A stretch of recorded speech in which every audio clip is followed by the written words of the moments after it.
এটাতে আমি একটা সুইচ এবং একটা ব্যাটারি লেভেলার ইউজ করছি।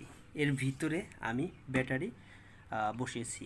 ব্যাটারির সাথে একটা ভিএমএস আছে 25 অ্যাম্পিয়ারের, এবং পিছনে আমি একটা ডিসি সকেট দিয়ে আমি এখানে চার্জ দিচ্ছি। এভাবেই আমি এটা বানাইছি। আর সবচেয়ে বড় কথা হলো এই ফ্যানটার বাতাস অনেক বেশি। আর এটা আমি পরীক্ষিত, এটা আমি পরীক্ষা না করে কাউকে আমি বলি না। এটার ভিতরে 8 অ্যাম্পিয়ারের ব্যাটারি দেওয়া আছে, মানে 12টা লিথিয়াম ব্যাটারি দেওয়া আছে, ঠিক আছে।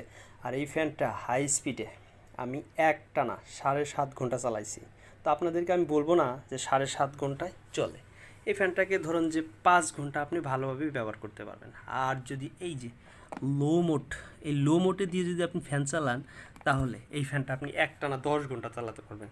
এটা আপনাদের বিশ্বাস হবে কি না আমি জানি না, তবে এসিড সেল ব্যাটারির চেয়ে এই ব্যাটারিগুলোর কার্যক্ষমতা অনেক বেশি। আর